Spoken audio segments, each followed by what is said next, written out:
आपका ही जीव अंश विद्वान है। संपूर्ण जीव, स्त्री में, पुरुष में, कण कण में उनका ही रूप विद्वान है।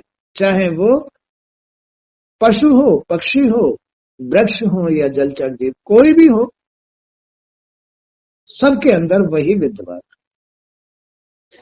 तो संपूर्ण जीवों में आपका ही जीव अंश विद्वान है। जैसे लकड़ी में आग प्रज्वलित होती है, लकड़ी में तुम आग प्रज्वलित करो तो वो जल उठती है, और जलते जलते जलते जलते वो राख भी हो जाती है। ऐसे ही जो तुम्हारी ये रचना है, संसार या ये शरीर विग्रह, इसमें आप ही अग्नि हो। अग्नि माने इसको चलाने की ताकत, करंट, इसकी बिजली आप ही हो। आप ही देखने का कार्य कर रहे हो, आप ही सुनने का कार्य कर रहे हो, आप ही बोलने का कार्य कर रहे हो, और अंत में आपके चलाते चलाते चलाते चलाते चलाते चलाते ये राख हो जाती है। अंत में तुम्हारे चलाते चलाते ये राख हो जाती है, राख होने के लायक बन जाती है। इसके अंदर इतनी खराबी आ जाती है।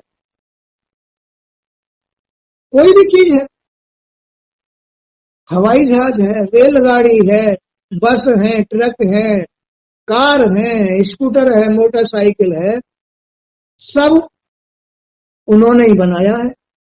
और ये अगर इनका मेंटेनेंस नहीं किया जाए तो चलते चलते चलते चलते चलते चलते चलते चलते फिर ये राख हो जाती है, कबाड़े तक पहुंचती है, और फिर गल के फिर नई निर्माण हो जाती है। ऐसे ही इस रचना का भी है। ये चलते चलते चलते चलते चलते चलते जब कबाड़ा हो जाता है तो ये फिर कोई इसे फिर गला करके, राख बना करके फिर नया निर्माण कर देता है। ऐसा सिस्टम है इसका। तो संपूर्ण जीवों में आपका ही जीव अंश विद्वान है। जैसे लकड़ी में आग प्रज्वलित होती है, वैसे ही आपके संसर्ग से प्राणी के हृदय में आपकी जीवन ज्योति का प्रकाश अलौकिक होता है। प्राणी के हृदय में, मन में, बुद्धि में, सोच, भाव, कर्म। मनुष्य का जो हृदय है वो 4 तत्वों से बना हुआ है, मन, चित्त, वाणी और बुद्धि। तो जैसे लकड़ी के अंदर आग लगाने से लकड़ी प्रज्वलित हो जाती है, ऐसे ही इस शरीर के अंदर ईश्वर प्रकट होते ही ये जो विग्रह है चलना शुरू हो जाता है। तात्पर्य यह है कि इस विग्रह को चलाने वाला ईश्वर है, उसके बगैर ये नहीं चलता है।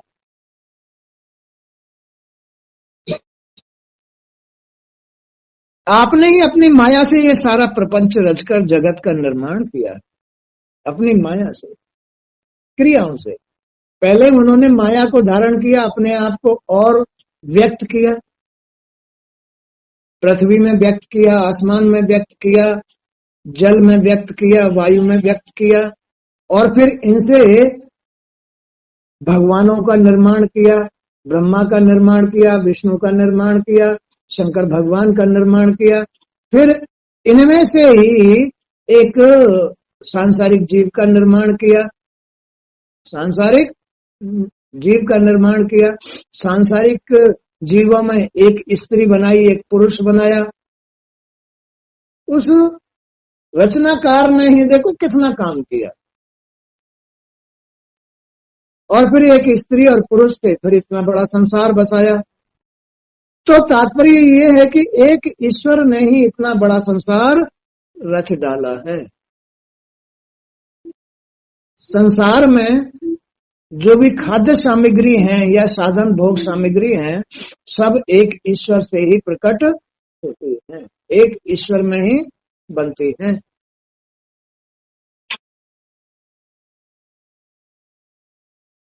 तो वैसे ही आपके संसर्ग से प्राणी के हृदय में आपकी जीवन ज्योति का प्रकाश अलौकित होता है। आपने ही अपनी माया से सारा प्रपंच रचकर जगत का निर्माण किया है और आप अपनी इच्छा से इसका पालन और लय संहार करते हैं। अपनी इच्छा से ही करते हैं वो, क्योंकि सबकी जो ये पतंग है ना, उसकी डोर उनके ही हाथ में है। वो अपनी मर्जी से उड़ा रहे हैं इस पतंग को, इस रचना को अपनी मर्जी से चला रहे हैं। किसी को नरक देना है तो किसी को स्वर्ग देना है, तो किसी को जन्म देना है, तो किसी को मोक्ष देना है। किसी को कोई योनि देनी है, किसी को कोई योनि देनी। किसी का काम बनाना है तो किसी का काम बिगाड़ना है। किसी को सुख देना है तो किसी को दुख देना है। ये सब कुछ उनके ही इशारे से होता है, उसके कर्मों के अनुसार होता है, उनसे बाहर कुछ नहीं होता है। तो आपने ही अपनी माया से ये सारा प्रपंच रचकर जगत का निर्माण किया है और आप अपनी इच्छा से इसका पालन, लय और संहार भी करते हैं। हे नाथ, सृष्टि के आरंभ में ब्रह्मा जी ने भी आपकी कृपा से ही इस जगत के अस्तित्व को अनुभव किया था। आपके चरण कमलों का आश्रय सभी मुक्त पुरुषों को प्राप्त होता है। अब देख लो, इसमें सारी रचना का निर्माण उन्होंने किया है, इसका संचार करने का साधन भी आप ही बने हैं और फिर इसके अंदर बैठने वाले, बजने वाले भी वही है। जैसे भी मन, बुद्धि, चित्त और वाणी व्यक्त हो रहा है अपने आप में से, वैसा ही उसका स्वभाव बन जाता है। अब बनाने वाले वही हैं, उन्होंने ही इसका स्वभाव तैयार किया, वही इसके अंदर हृदय पर बैठे हुए हैं, वही इसके चलाने के साधन है। तो एक ईश्वर में से ये जो रचना बन करके चलनी शुरू हुई है, ये सब उनकी मायावी लीला है। आपके चरण कमलों का आश्रय सभी मुक्त पुरुषों को प्राप्त होता है, जिनकी रचना में आप उसके हित के कार्य कराते हैं, भक्ति कराते हैं, साधु संतों में की संगति देते हैं, भागवत सुनवाते हैं। ऐसे लोगों को तो आप मुक्ति दे देते हैं, मोक्ष दे देते हैं। और ऐसे जो हर वक्त कुसंगति में बैठते हैं, जो आपका भजन नहीं करते, आपका अपने घर में नियम धर्म नहीं रखते, ऐसों के लिए आप नरक तैयार करते हैं। तो हे प्रभु, सब कुछ आपके ही हाथ में, वही सबके हृदय पर बैठ करके, जैसे हर गाड़ी के स्टीयरिंग पर ड्राइवर बैठता है, हर गाड़ी के स्टीयरिंग पर ड्राइवर बैठता है और वो ड्राइवर ही गाड़ी को चलाता है। चाहे वो ट्रक हो, चाहे वो बस हो, चाहे वो हवाई जहाज हो, चाहे वो रेलगाड़ी हो, चाहे वो कार हो, चाहे स्कूटर, मोटरसाइकिल, हर गाड़ी के स्टीयरिंग पर ड्राइवर होता है और वो ड्राइवर ईश्वर है। ईश्वर ही उसकी ड्राइविंग करता है। अब कोई तो टकरा देता है, कोई टकरा जाता है और कोई मंजिल पार करके चला जाता है। कोई देर से पहुंचता है, कोई पहले पहुंच जाता है। इसका तात्पर्य यह है कि जैसा ड्राइवर है उसके अनुसार वो गाड़ी चल रही है। तो हृदय पर जब ईश्वर देखता है कि इसका स्वभाव अच्छा नहीं है, इसका रहन सहन अच्छा नहीं है, इसके पास नियम धर्म नहीं है, तो भगवान उसको नरक की तरफ चला देता है।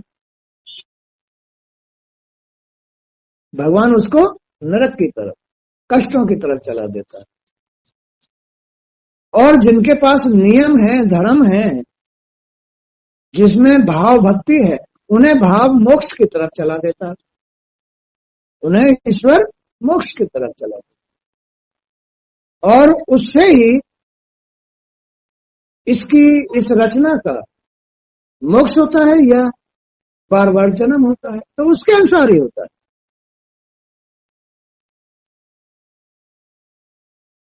आपके चरण कमलों का आश्रय सभी मुक्त पुरुषों को प्राप्त होता है, किंतु आपकी गोद में वही बैठ सकता है, वही आदमी आपको खुश कर सकता है जो आपको सर्वाधिक प्रिय हो, जो आपकी शरण में रहता हो, नियम धर्म में रहता हो।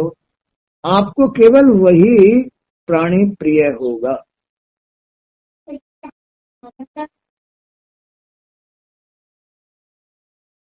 और जो अप्रिय है उसे वो गले नहीं लगाते हैं। हालांकि संचार तो उसका करते हैं, लेकिन गले नहीं लगाते हैं, उसको अपना नहीं समझते। जो उनकी सेवा नहीं करता, उनके नियम धर्म धारण नहीं करता, उनको गले नहीं लगाते, उनको अपना नहीं समझते, उन्हें नरक का रास्ता दिखा देते हैं। जब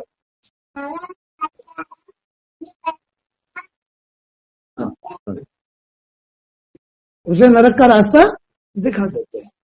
और जो लोग उनको प्रिय हैं वही लोग प्रिय हैं जो नित्य प्रतिदिन उनका नियम धर्म धारण करते हैं, स्नान ध्यान ज्ञान की बातें करते हैं, भागवत पढ़ते हैं, उनकी भक्ति करते हैं।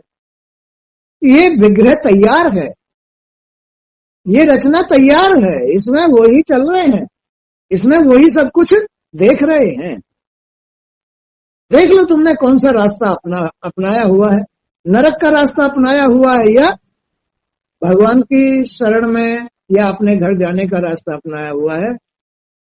सब उनके ही हाथ में है, तुम्हारे ऊपर निर्भर करता है कि तुम में कैसा मन भाव सोच विचार है। तो वैसा ही भगवान रास्ता दे देते हैं और भक्तों को अपना समझते हैं और नालायकों को हटाने से। ये गंदगी है, जन्म दे करके भी उनको छिटका देते हैं। चलो गंदगी, जन्म दे करके भी उन्हें छिटका देते हैं, उनसे मतलब नहीं रखते। ऐसा है ईश्वर।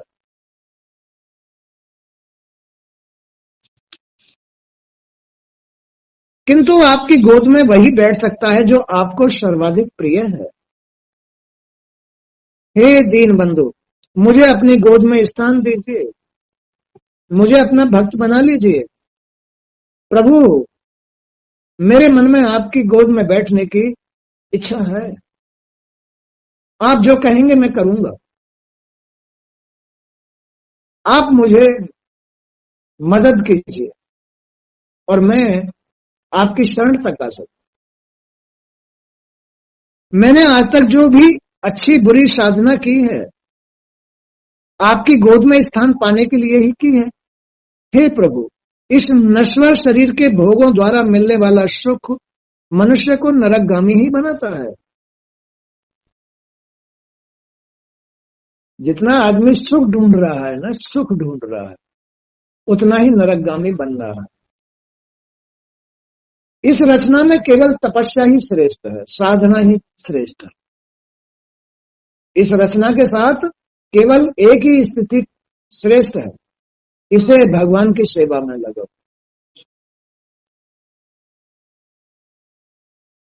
इसे बहेल मत बनाओ। बहेल के साथ वो नहीं है, वो तो भक्त के साथ। माने कि इस रचना में नियम धर्म भक्ति जिसके पास है वही भगवान की गोद में बैठ सकता है, उससे ही भगवान खुश हो सकते। और जो नियम धर्म से विपरीत सांसारिकता में रहता है वो भगवान का प्रिय नहीं, गोद में नहीं बैठ सकता। हे प्रभु, इस नश्वर शरीर के भोगों द्वारा मिलने वाला सुख मनुष्य को नरकगामी ही बनाता है। फिर भी लोग इस अस्थायी सुख की लालसा में अपना सारा जीवन नष्ट कर डालते हैं। इतनी भूल है इस शरीर में, इतनी भूल है। कि इस नश्वर सुख की तलाश में आदमी अपना सारा जीवन नष्ट कर देता है और नरकगामी बन जाता है। वे जीवन मरण के चक्कर में पड़कर बार बार इस भौतिक संसार के दुखों को भोगते रहते हैं। प्रभु मुझे इस भव सागर के बंधनों से मुक्त कीजिए और मुझे अपने शरण में ले लीजिए। प्रभु मैं आपकी गोद में बैठना चाहता हूँ, आप मुझसे खुश हो जाइए। ये तो मैं जानता हूं कि इस रचना का निर्माण भी आपने किया है, मुझे भी आपने पैदा किया है और आपकी गोद ही श्रेष्ठ है। आप ही इस रचना को, संसार को चला रहे हैं, आपके बगैर नहीं चल रहा है। आप ही इसकी जीवन ज्योति है। आपके अतिरिक्त अब कहीं भी मेरा कोई आश्रय नहीं है। जीव को इस तरह से इस रचना के अंदर आराधना प्रार्थना करनी चाहिए कि प्रभु आपके बगैर मेरा आश्रय सहारा कहीं भी नहीं है। मुझे इस भवसागर से पार करने के लिए एक आप ही सहारा हो। आप ही ऐसी इस रचना के अंदर आराधना प्रार्थना करनी चाहिए, अन्यथा नरक में चला जाएगा। जो दिन रात सुख मांगेगा, दिन रात आनंद मांगेगा या दिन रात भोग सामग्री मांगेगा, भगवान दे तो देंगे उसको, लेकिन नरकगामी बन जाएगा, नरक मिल जाएगा। इसलिए भगवान से इस रचना के अंदर आदमी को ऐसा स्वभाव, ऐसे विचार, ऐसा मन बनाना चाहिए कि प्रभु मुझे आपकी गोद चाहिए, मुझे आपकी भक्ति चाहिए, मुझे आपका सहारा चाहिए। अगर आपके ये शरीर नहीं चल रहा है, इसलिए मैं आपकी गोद में बैठना चाहता हूं, मुझ पर दया कीजिए। तो ये भगवान उस रचना से खुश हो जाते हैं, उस खिलौने से खुश हो जाते हैं और उसको अपने पास रख लेते हैं। ऐसे खिलौने को, ऐसी वस्तु को अपने पास रख लेते हैं। जो उनको प्रिय होगी उसे ही तो पास रखेंगे, और जो उनको अच्छी नहीं लग रही है उसे अपने पास कैसे रखेंगे? नहीं रखेंगे ना। चाहे कुछ भी हो, चाहे बच्चा हो, बेटी हो, बेटा हो, स्त्री हो या पुरुष या कोई भी सही, जो चीज अच्छी नहीं होती वो दूर रखने के काबिल हो जाती है। हे परमपिता, हे परमात्मा, मुझे आप उन विशुद्ध हृदय महात्माओं और भक्तों का साथ दीजिए जहां आपका गुणगान होता हो।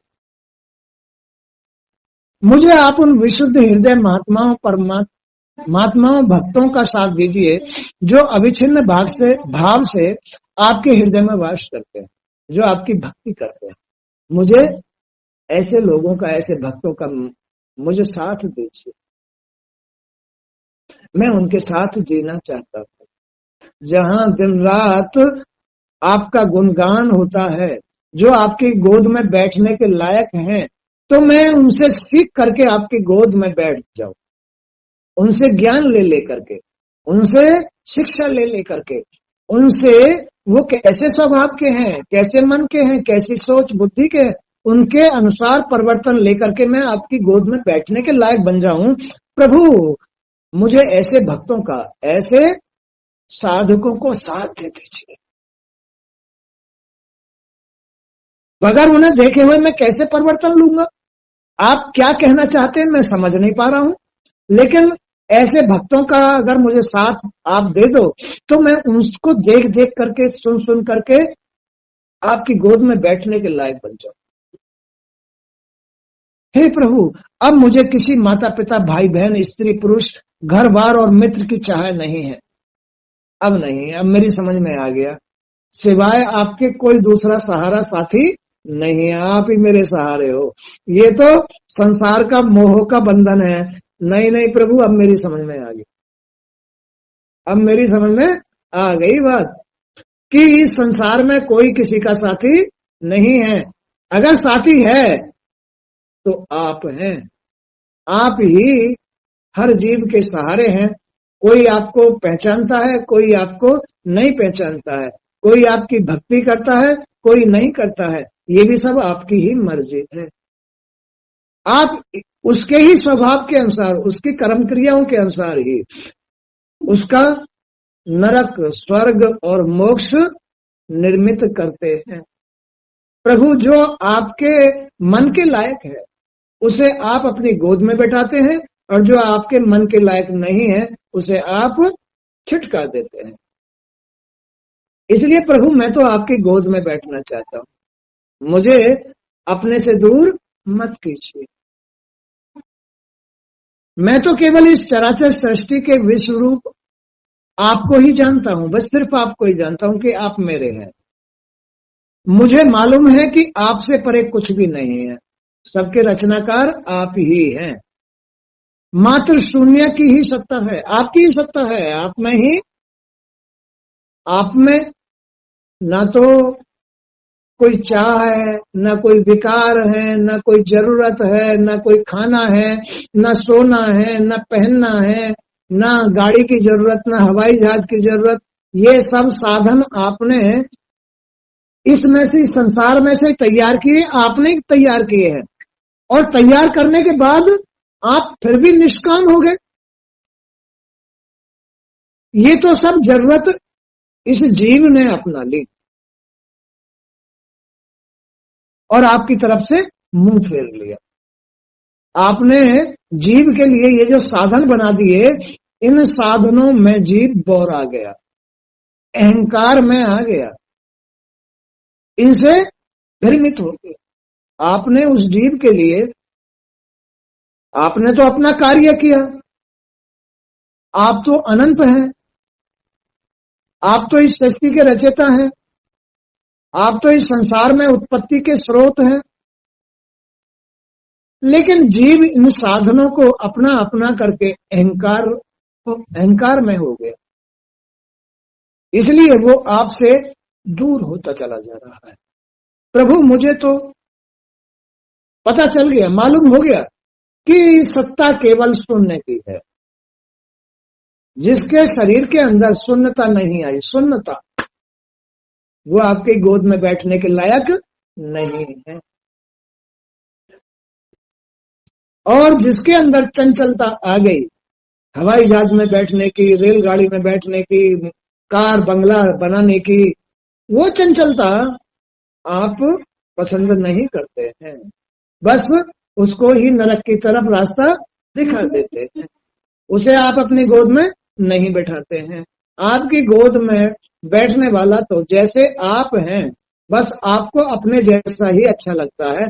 आप तो शून्य हैं, आप तो शून्य हैं, आपको सकामी पुरुष अच्छा नहीं लगता है, आप निष्कामी पुरुष को अपनी गोद में बैठाते हैं।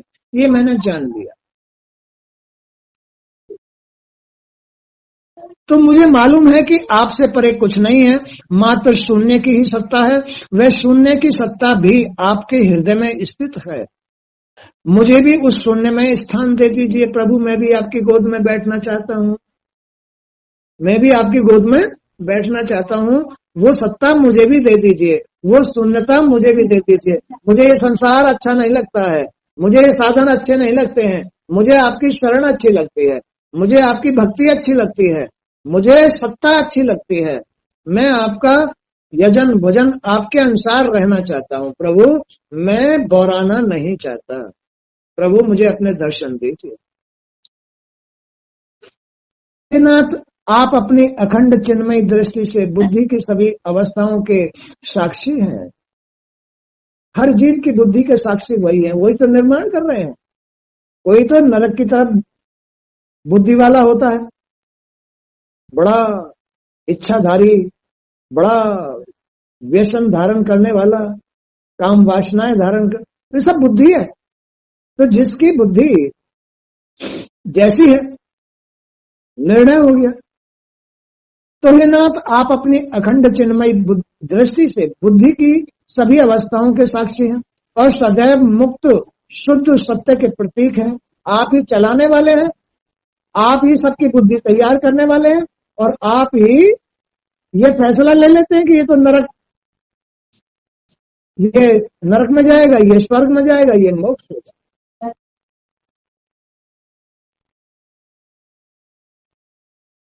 आप अपनी अखंड चिन्मयी दृष्टि से बुद्धि की सभी अवस्थाओं के साक्षी हैं और सदैव मुक्त शुद्ध सत्य के प्रतीक सर्वज्ञ निर्विकार परमात्मा स्वरूप तीनों गुणों के अधिपति हैं, आदि पुरुष हैं। आप सभी यज्ञों के अधिष्ठाता विष्णु स्वरूप हैं। आपके द्वारा ही विद्या अविद्या के भाव प्रकट होते हैं। केवल एक ईश्वर ही है इस खिलौना के अंदर, वही इसके अंदर अग्नि है, वही इसके अंदर बुद्धि है, वही इसके अंदर बुद्धि को चलाने वाले हैं। तो आप सभी यज्ञों के अधिष्ठाता विष्णु स्वरूप हैं। आपके द्वारा ही विद्या अविद्या के भाव प्रकट होते हैं। आप जगत के कारण हैं, कारण है अखंड अनादि अनंत आनंद में निर्विकार ब्रह्म है। प्रभु मैं आपकी शरण में हूं। आप भक्तों की मनोकामना पूर्ण करने वाले हैं। मेरी विमाता ने मुझे अपने ही पिता की गोद में नहीं बैठने दिया। मैंने ऐसा क्या अपराध किया जो यह वात्सल्य मुझे प्राप्त नहीं हुआ। प्रभु मेरी भी मनोकामना पूर्ण कीजिए, प्रभु मेरी भी मनोकामना पूर्ण कीजिए।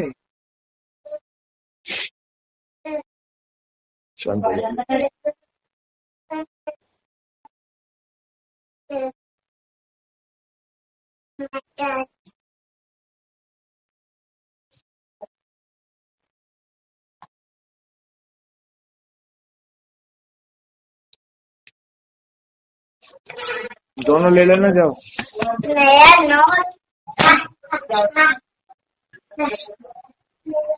तब भगवान ने निर्णय लिया, मैं तेरे मन की बात को जानता हूं। यद्यपि उस पद को प्राप्त करना बहुत कठिन है हर आदमी के लिए। उस पद को, जिस पद को ध्रुव ने पाया, उस पद को प्राप्त करना हर एक किसी के बस की बात नहीं है।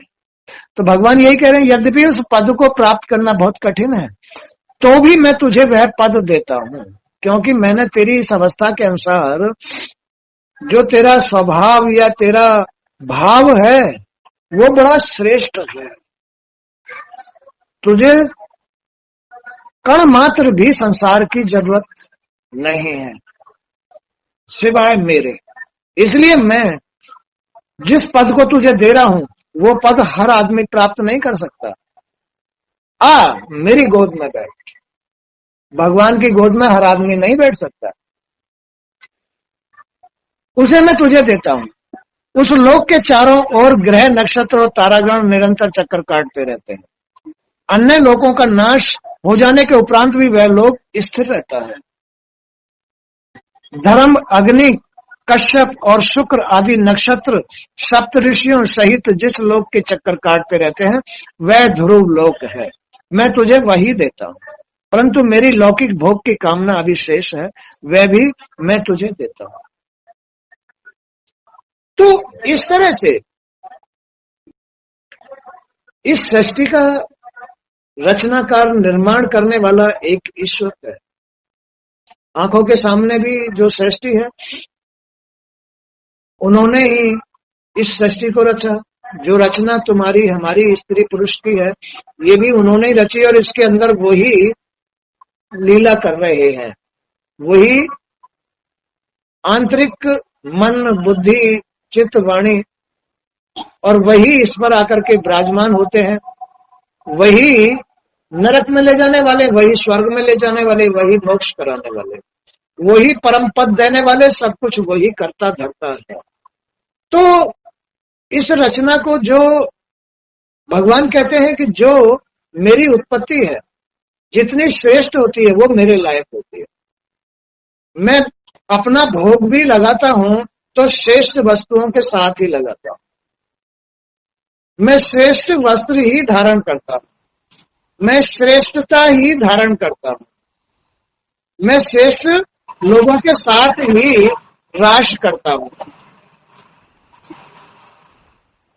मैं अशुद्ध लोगों के साथ नहीं रहता हूं, मैं अशुद्धि में नहीं रहता हूं, मैं पवित्रता धारण करता हूं।